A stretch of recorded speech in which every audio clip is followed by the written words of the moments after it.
Hello students, अपनी इस video में हम बोर्ड एग्ज़ामिनेशन के लिए जो है उसमें कुछ फैक्ट्स जानेंगे कि बोर्ड एग्ज़ामिनेशन के लिए आपको क्या माइंडसेट लेकर के जो है जाना है, जिससे कि आपको एग्ज़ामिनेशन में काफ़ी हेल्प मिल सके और आपका कॉन्फिडेंस बूस्टअप हो सके।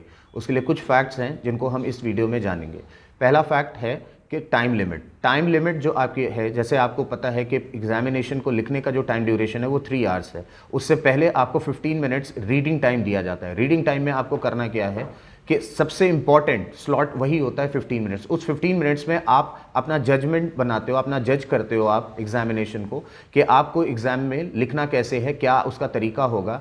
पूरी प्लानिंग आप उस 15 मिनट्स के अंदर करते हो। पेपर को रीड करने के साथ साथ आपकी पूरी प्लानिंग होगी कि हमें स्टार्ट कैसे करना है और किस क्वेश्चन को पहले प्रायोरिटी देना। हमेशा उन क्वेश्चंस, उन सेक्शंस को पहले प्रायोरिटी दी जाती है जिसमें आप सबसे ज़्यादा कॉन्फिडेंस इनफ हो।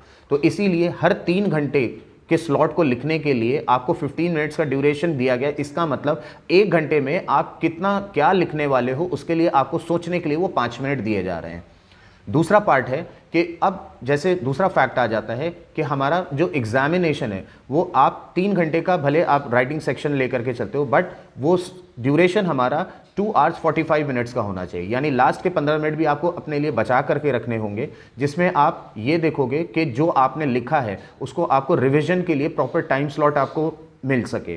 जैसे आपकी जो भी कमियां हैं, जब आप वो रिविजन पैटर्न पे आएंगे तभी वो कमियां पकड़ने में आएंगी। जिसमें कि जैसे खास तौर पे कोई भी आपका जैसे मैथ्स का पेपर है तो मैथ्स के पेपर में आपने जो भी आंसर्स कैलकुलेट किए हुए हैं उनकी कैलकुलेशन सही है या नहीं है, उनके जो आंसर्स निकल रहे हैं वो सही हैं या नहीं है, वो रिवीजन में ही आपको पता चल पाएंगे। उसके लिए आपको प्रॉपर 15 मिनट्स लास्ट के अपने बचाने होंगे। Third point is your presentation. Board examination में सबसे इंपॉर्टेंट चीज़ होती है आपका प्रेजेंटेशन। आप जैसे बोलते हैं first impression will be the last impression. जब एग्जामिनर के सामने आपकी कॉपी जाती है तो सबसे इंपॉर्टेंट चीज़ होती है कि आपने अपना प्रेजेंटेशन कैसा उसके सामने दिया है। यानी शुरू के जो आप स्टार्टिंग कर रहे हो जब एग्जामिनेशन के, तो उसमें आपका प्रेजेंटेशन कैसा जा रहा है। आप एग्जामिनेशन में जो लिखा हुआ है, यानी आपके जो शुरुआत के जो पेजेस हैं उनमें आपने जो भी अपना प्रेजेंटेशन दिया है वो मेन मैटर करता है। कि आपने अगर जो है अपने रिफ्लेक्सेस सही लिखे हुए हैं, आंसर्स आप कॉन्फिडेंस इनफ हैं कि आपके अंदर कॉन्फिडेंस है उसको लेकर के कि आपने आंसर सही लिखे हुए, रेलेवेंट आंसर्स लिखे हुए हैं जो क्वेश्चंस आपसे पूछे गए हैं, तो उससे आपका जो कॉन्फिडेंस लेवल है वो तो बढ़ता ही बढ़ता है। साथ में जो एग्जामिनर जब उसको इवैल्यूएट करता है तो वो भी उस चीज़ में उसको भी ये चीज़ समझ में आ जाती है कि ये स्टूडेंट का प्रेजेंटेशन अच्छा है, जिसकी वजह से वो आप आगे के जो क्वेश्चंस होते हैं उसमें फ्री मार्क्स आपको एक फ्री हैंड की तरह से वो ट्रीट करता है। थर्ड पॉइंट इज कि कभी भी एग्जामिनेशन जब भी आप एग्जामिनेशन में अपेयर हो रहे हैं तो हमेशा स्टार्टिंग डिस्क्रिप्टिव आंसर से ही करना चाहिए। चाहे वो कोई भी एग्जामिनेशन हो, किसी भी सब्जेक्ट का हो, हमेशा जो है डिस्क्रिप्टिव आंसर से जो है स्टार्ट करें पेपर और लास्ट तक जाएं। जिससे कि इसमें हमारे पास जो सबसे बड़ा फ़ायदा है, इन केस आपके पास मान लीजिए आप डिस्क्रिप्टिव आंसर्स लिख रहे हैं और उसमें आपको लास्ट में जाकर के अगर टाइम स्लॉट नहीं बचता है तो ज़्यादा से ज़्यादा अगर आपका पेपर छूटता भी है तो 1 मार्क के कुछ क्वेश्चन छूटेंगे। अदरवाइज क्या है, अगर आपका आप 1 मार्क से अगर स्टार्ट करते हो पेपर तो उसमें क्या है, एक भी डिस्क्रिप्टिव अगर आपका छूट गया तो आपके 5 से 6 मार्क्स सीधे चले जाएंगे। तो ये सबसे इंपॉर्टेंट है। और वर्ड्स लिमिट्स का सबसे ज़्यादा ध्यान आपको देना होता है। वर्ड लिमिट्स में क्या हो जाता है, अगर इंग्लिश का एग्जामिनेशन आप दे रहे हो, इंग्लिश में अगर 150 वर्ड्स का अगर एग्जाम आपको जो है पैसेज पूछा गया या कोई भी कॉम्प्रिहेंसिव इस टाइप से पूछा गया हुआ है तो आपको 150 के अप्रॉक्स ही उसको लिखना है, उसमें एक्स्ट्रा आपको नहीं लिखना होता है।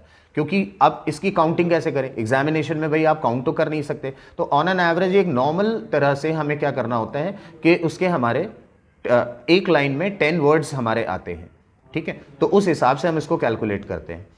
अब फोर्थ पॉइंट हमारा आ जाता है कि कभी भी कोई भी क्वेश्चन हमें छोड़ना नहीं होता है। Do not leave any of the questions vacant, कभी भी। क्योंकि आप अगर कोई भी क्वेश्चन छोड़ते हैं तो इट मीन्स कि आपको सीधे उसमें जो है 0 अवॉर्ड कर दिया जाता है। इससे अच्छा है कि अगर आपको कोई क्वेश्चन नहीं आता है तो उससे रिलेट करते हुए कोई भी आप आंसर उसमें ज़रूर लिख दें, जिससे कि एटलीस्ट वो 0 ना हो। और हाँ, एक चीज़ का खास ध्यान रखें कि कभी भी आंसर्स को आप रिपीट मत करें। जैसे आपने क्या कर दिया कि आपने शुरुआत में क्वेश्चन 1 मान लीजिए किया और थर्ड पेज पे फिर से आपने क्वेश्चन 1 रिपीट कर दिया, तो ये काम कभी मत करें।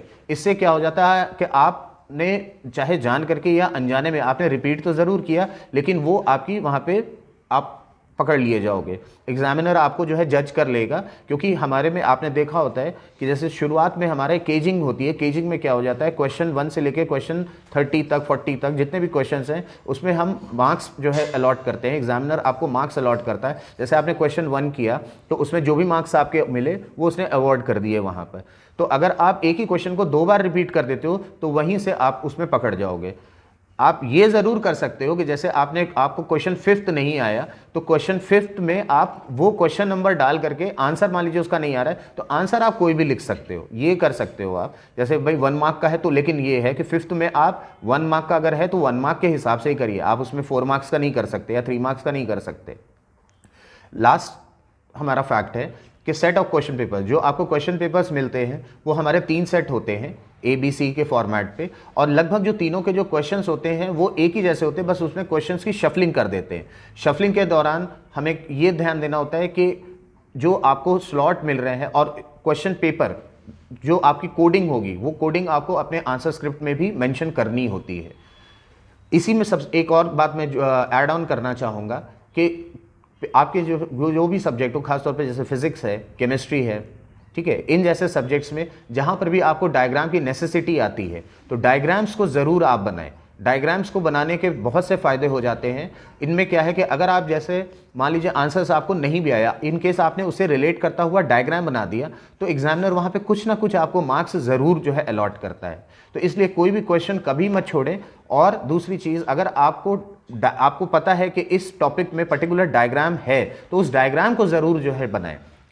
और एट लास्टली मैं ये कहना चाहूँगा, अगर आपको कोई भी डाउट है, कोई भी क्वेश्चन अगर आपके मन में आता है या दिमाग में आता है तो आप हमें डिस्क्रिप्शन में इसको लिख सकते हैं। Thank you.